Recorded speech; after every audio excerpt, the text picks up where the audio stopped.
எடிட்டர்னால வர முடியல. எடிட்டர் பிரதீப் அவர்கள் தான் இந்த படத்துக்கு எடிட்டர். அது மட்டும் இல்லாமல் இந்த படத்துடைய ட்ரெய்லரை வந்து எடிட் பண்ணது வந்து ஹிப்ஹாப் தமிழ் இன்டர்ன்ஷிப் ப்ரோக்ராம்னு ஒன்று இருக்கு.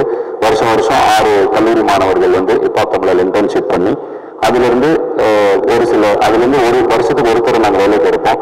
ஸோ அந்த மாதிரி வந்து இந்த டீமில் நிறைய பேர் வேலைக்கு வந்திருக்காங்க. ஸோ அப்படி போன வருஷம் இன்டர்ன்ஷிப் பண்ண பையன் தான் இந்த படத்தோட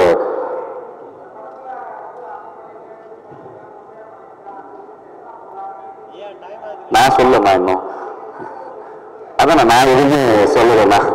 எல்லாரும் சொல்லியிருக்காங்கன்னா நான் வந்து சொல்றது இதுதான், என்கிட்ட என்ன இருக்கோ எங்களால் என்ன முடியுமோ அதை எடுத்திருக்கேண்ணா. புரியலண்ணா? கண்டிப்பா நான் சொல்லிடுவேண்ணா. ஸோ அதான் அவ்வளோதான், முடிச்சாச்சு. அண்ட் இதை இது அப்படியே ஒரு இதை என்னென்ன கேள்விகள் இருக்கோ அதுக்கு நான் பதில் சொல்லிடுறேன்.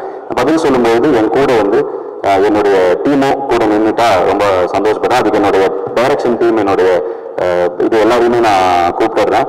ஸோ சொல்லி வந்தது தான் என்னோட இன்டர்ன்ஷிப் ப்ரோக்ராமில் போன வருஷம் இப்போ இந்த வருஷம் காலேஜ் போயிட்டான். 12th படிக்கிற பையன் 12th லீவில் இன்டர்ன்ஷிப் பண்ணான். ஸோ அந்த பையன் தான் இந்த படத்தோட ட்ரெய்லர் எடிட் பண்ணியிருந்தான், நீங்கள் பார்த்த ட்ரெய்லரை.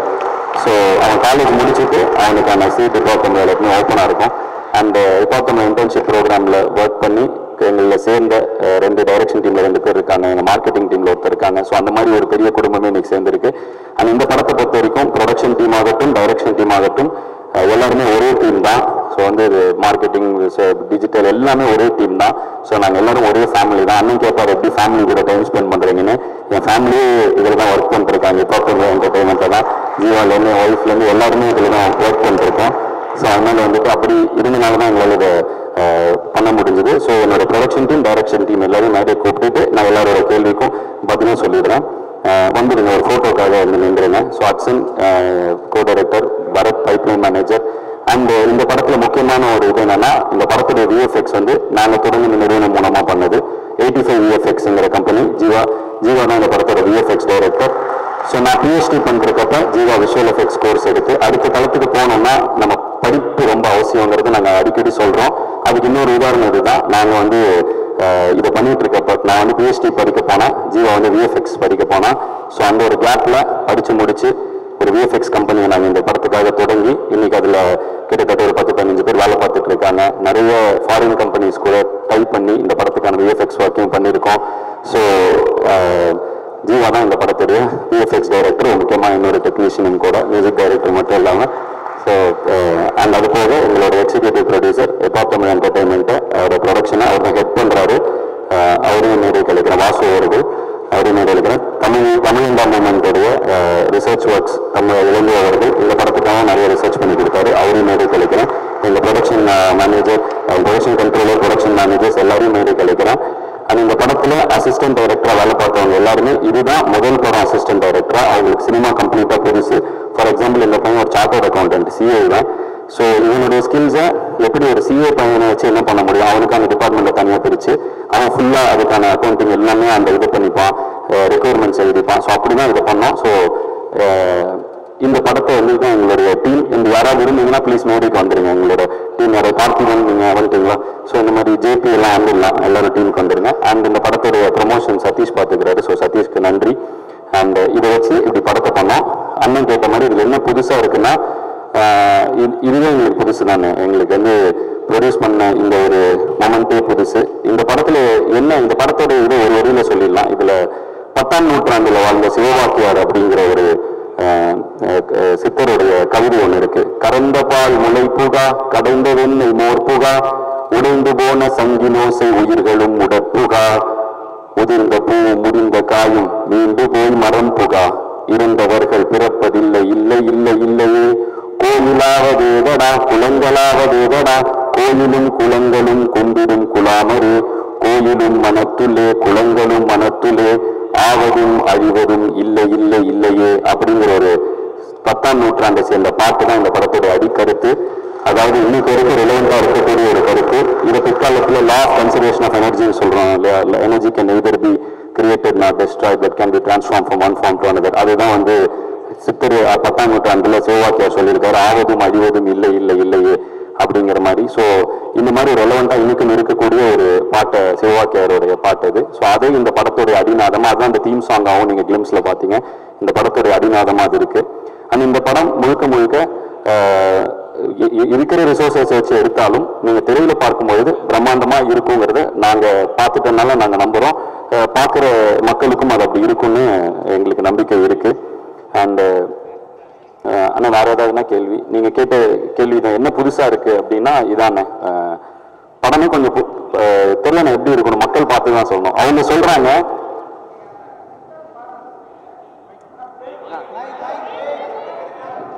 ஆமாண்ணே அதுக்கு இதுக்கு என்ன சம்பந்தம்? கடைசி உலக போர் அப்படிங்கிறது அதாவது சித்தர் பாடல் சொன்னீங்க தமிழா, கடைசி உலக போர்னா கொஞ்சம் மாடர்னா ஒரு புரட்சிகரமான பேர் வச்சிருக்கீங்க.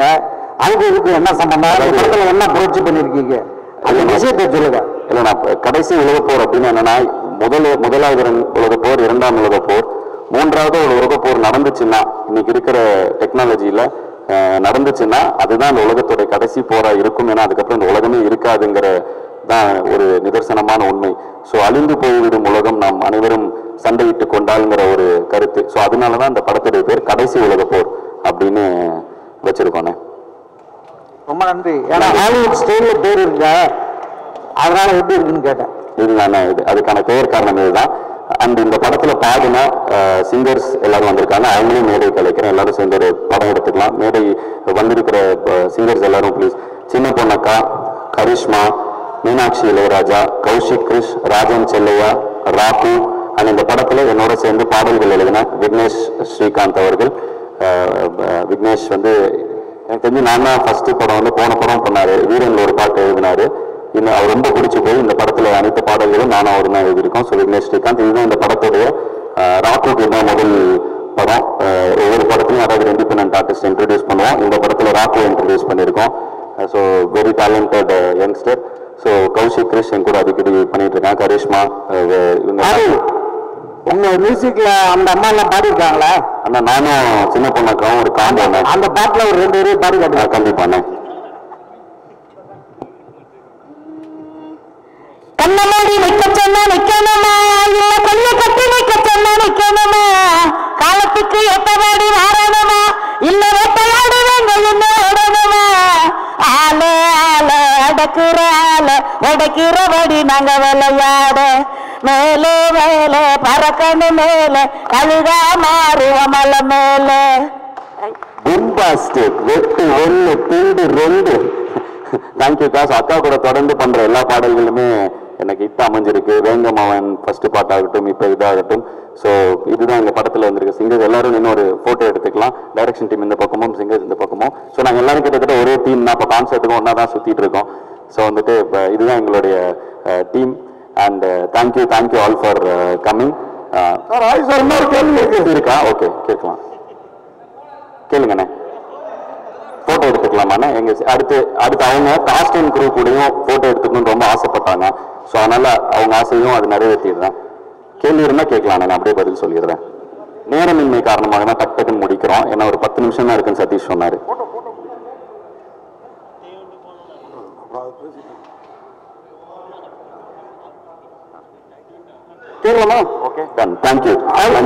நன்றி. நீங்க வருகை தந்ததுக்கு அனைவரும் நன்றி. இது முழுக்க நாங்க ஹேண்ட் பிக் பண்ணி உருவாக்குன டீம். இதுல இருக்கிற எல்லாருக்குமே இதான் ஃபர்ஸ்ட் படம். அசிஸ்டன்ட் டைரக்டர்ஸ் ஆகும்.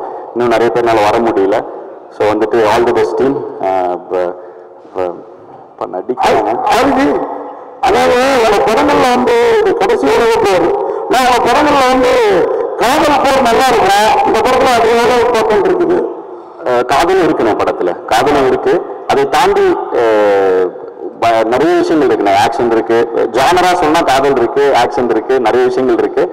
அண்ட் வந்து படம் வந்து கொஞ்சம் டீப்பான ஒரு மீனிங் இருக்க ஒரு அட்டம்ப்டா எடுத்திருக்கோண்ணே. ஸோ நாங்களும் ரொம்ப ஆர்வலா எதிர்பார்த்துட்டு இருக்கோம் இந்த ரசிகர்கள் எப்படி ரிசீவ் பண்ணுவாங்கிறது.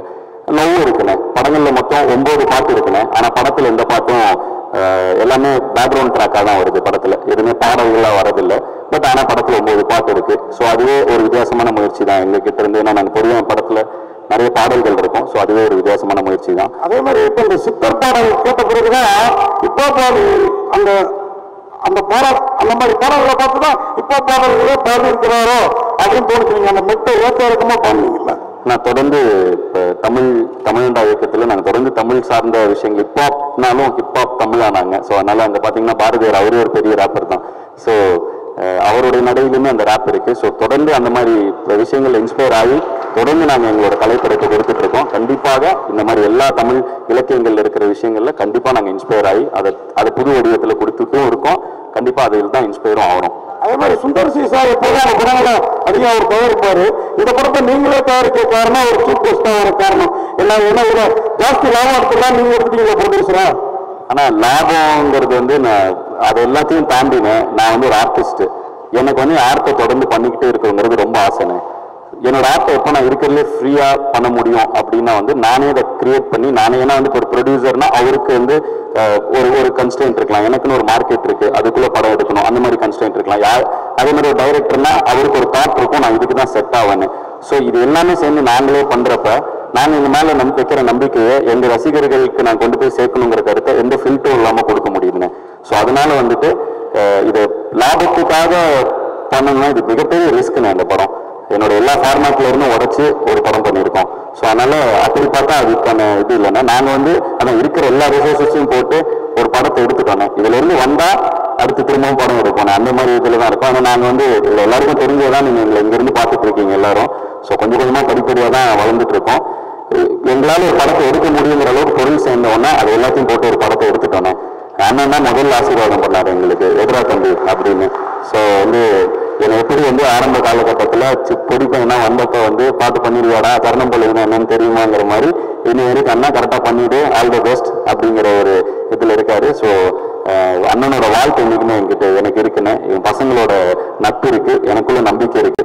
அதனால வந்து தொடர்ந்து தமிழ் என்டர்டைன்மெண்ட் மூலமா தமிழ் சினிமாவுக்கு பிரம்மாண்டமான படங்களை நாங்கள் கொடுத்துட்டே இருப்போம் அப்படிங்கிறதுல எங்களுக்கு ஒரு நம்பிக்கை இருக்குன்னு. அதுக்கு இந்த படம் கண்டிப்பாக வெற்றி அடையுங்கிறத நாங்கள் நம்புறோம்னா இதை வந்து 20ஆம் தேதி மக்கள் தேட்டரில் பார்க்கும்போது அதோட ரிசல்ட் தெரிஞ்சிருந்தேன். அதுக்கு நாங்களும் அவ்வளோ காத்துக்கிட்டு இருக்கோன்னு. அண்ட் தொடர்ந்துனா உங்க எல்லாத்தோட சப்போர்ட்டும் கண்டிப்பா எங்களுக்கு வேணும். நீங்க கோயம்புத்தூர்காரரு ஆனா மவுண்ட் ரோட்ல கொண்டு வைக்கணும்னு ஏன் அவ்வளோ பார்த்தா அந்த ட்ரெயிலரு பக்கத்து மவுண்ட் ரோடே பிளாக் பண்றீங்க, என்ன மாற்றம் அது? ஆனா ஒரு போர் நடந்தா என்ன ஆகும் அப்படிங்கறதான் படத்துடைய கதனை. ஸோ ஒரு கடைசி ஒரு உலக போர் ஆரம்பிச்சா என்ன நடக்க போகுது அப்படிங்கறதான் படம். ஸோ இந்த படத்துல நிறைய விஷயங்கள் இருக்குண்ணே. அது பார்க்குறப்ப அதோட சுவாரஸ்யம் இன்னும் நல்லா இருக்கும். படம் வந்தோடனே இது எல்லாமே டோட்டலா புரிஞ்சிடணும். சார் படத்தை ஓனா ரிலீஸ் பண்றீங்களா? ஆமாங்க, டென்கோட்டாவும் சிம்பா ப்ரொடக்ஷன்ஸும் அவங்க ஓவர்சீஸ் வாங்குறதுக்காக வந்தாங்கண்ணே. படம் பார்த்து அவங்களுக்கு ரொம்ப பிடிச்சி போயிடுச்சு. ஸோ தமிழ்நாடு தேட்டருக்கும் அவங்களே எடுத்துக்கிட்டாங்க. அண்ட் சேட்டலைட் டிஜிட்டல்லாம் முடிஞ்சுதுண்ணே. ஸோ எங்களால் என்னென்ன இருக்கோ எல்லாத்தையும் வச்சு ரிலீஸ் பண்ணுறோண்ணே. இப்போ நாங்கள் தானே பண்ணுறோம் எல்லாமே. சார் இப்போ நீங்கள் இசையமைக்கிறது ஈஸியாக இருந்ததா, டைரக்ட் பண்ணது ஈஸியாக இருந்ததா, படம் இருக்கிறது ஈஸியாக இருந்ததா? எல்லாமே ஈஸியாக தானே இருக்கு. உங்களுக்கு எனக்கு ரொம்ப பிடிச்சிருக்கு. அதனால பிடிச்சி பண்ற எல்லா விஷயம் ரொம்ப ஈஸியா இருக்குங்க. ரொம்ப நன்றிங்கண்ணா. ஐபிஎலுக்கும் இதுக்கும் சம்பந்தம் இருக்குங்களா கதைக்கும்? இல்லைண்ணா, ஐபிஎல்ங்கிற ஒரு விஷயத்துக்கும் இதுக்கும் இல்லை. இது உலகத்தில் என்ன நடக்குதோ அனைத்துக்கும் இதுக்கும் சம்பந்தம் இருக்குண்ணே. உலக அரசியலும் இருக்கு, எல்லாம் இது இருக்கு. நடிகர் ஆனதுக்கு அப்புறம் இந்த படம் இட்டு கொடுத்ததுக்கு அப்புறம் ப்ரொடியூசரா மாறுவாங்க. ஸ்டார்டிங் மியூசிக் டைரக்டர் அப்புறம் நடிகர் பேர் வந்து உலக போர்னு வச்சிருக்கீங்க, எல்லாத்தையும் கடந்துட்டீங்க. அடுத்து இந்த அரசியலுக்கு வர போறீங்களா? இல்லைண்ணே, நான் ஒரு கலைஞன். நான் வந்து ஏன் வந்து படம் ப்ரொடியூஸ் பண்ணேன்னா அதுக்கான பதில் தான் சொன்னேன். என்னோட கலையை வந்து மக்கள்கிட்ட கொண்டு போய் சேர்க்கறதுக்கு எவ்வளோ முடியுமோ எவ்வளோ ஃபில்டர்ஸ் கம்மியாக முடியுமோ நான் நினைச்சதை என்னால் கொண்டு போய் சேர்க்க முடியும். இந்த நிறுவனம் எனக்கு உதவியா இருக்குண்ணே. அதுபோல இந்த நிறுவனம் மூலமா கிட்டத்தட்ட நாங்கள் இன்னைக்கு வந்து ஒரு 2 பேர் வந்தோண்ணே. 2 பேர் ஆரம்பிச்சோம். இன்னைக்கு கிட்டத்தட்ட 110 பேர் பக்கத்துல நாங்கள் வேலை பார்த்துட்டு இருக்கோண்ணே. ஸோ அதனால இது எனக்கு இன்னும் சந்தோஷமா இருக்கு. ஏன்னா என் பசங்க அன்னைக்கெல்லாம் என் கூட இருந்த பசங்க நாங்கள் இண்டிபெண்டன்ட் மியூசிஷியனா இருந்தப்ப நிறைய பேர் வந்து அதுக்கான வாய்ப்பு இல்லாம அங்கே சஸ்டெயின் பண்ண முடியாமல், இன்ஃபேக்ட் நாங்களே அண்ணனை பார்க்கலன்னா எப்படி சஸ்டெயின் பண்ணியிருப்போம் தெரியல. நாங்கள் இண்டிபெண்டன்ட் ஆர்டிஸ்டா இருக்கிறதுக்கு இன்னைக்கு மார்க்கெட் இருக்கு, அன்னைக்கு அப்படி எதுவுமே கிடையாது. ஸோ அந்த இடத்துல 2 பசங்க கனவோடு வந்திருக்கோம். அந்த டைம்ல எங்க கூட இருந்த பசங்க எல்லாம் எங்களுக்கு ஒரு பிளாட்ஃபார்ம் அமைச்சு கொடுக்க முடியல. இன்னைக்கு இந்த தமிழ் என்டர்டெயின்மெண்ட் மூலமா எங்க கூட டிராவல் பண்ண எல்லா பசங்களும் கிட்டத்தட்ட அக்ஷன் எங்க கோ டைரக்டர், அதுதான் டைரக்ஷன் டீம் ஃபுல்லா அவர் தான் ஹெல்ப் பண்ணுவாரு. ஸோ எங்களோட சிஸ்டமே கொஞ்சம் வர மாதிரி பொதுவான சினிமா சிஸ்டமா இல்லாமல் கொஞ்சம் ஒரு கிளீனா ஒரு கம்பெனி ஃபார்மேட்ல நடத்திட்டு இருக்கோம். ஸோ அக்ஷனை ஹெல்ப் பண்றாரு. ஹட்சன் வந்து எனக்கு 12 வருஷமா தெரியும். ஒரு இண்டிபெண்ட் பீபாய், அதாவது பிரேக் டான்சர், பீபாய் ஒரு கொரியோகிராஃபர், ஒரு டான்ஸ் கிளாஸ் நடத்திட்டு இருந்தாரு.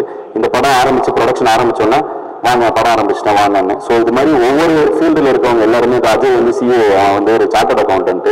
ஸோ இந்த மாதிரி எந்தெந்த நண்பர்கள் எங்கெங்கெல்லாம் ஜேபி வந்து ஃபேன் கிளப் இன்டர்ன்ஷிப் ப்ரோக்ராம் மூலமாக வந்தான். ஸோ இப்படி எங்கெங்க யார் யாரை பார்த்தோமோ அந்த நண்பர்களுக்கெல்லாம் ஒரு இடம் கொடுக்க இந்த நிறுவனம் எனக்கு உதவியா இருக்கணும். அவ்வளவுதான் இதுல விஷயம். இல்ல இதுல இன்னொன்னு படிப்பு முக்கியம் தான். நீங்க சொன்னது எல்லாம் படிச்சவங்க தான். ஆனா சினிமாவை நோக்கி வரவங்க முக்கால்வாசி பேர் படிப்பு இல்லாதவங்க தான் வராங்க. ஸோ அந்த மாதிரி படிப்பு இல்லாம வந்தாலும் சேர்த்துக்கிறதுக்கான வாய்ப்பு இருக்கா? ஆனா படிப்புங்கிறது வந்து நம்ம குழப்பிக்க வேணாம்.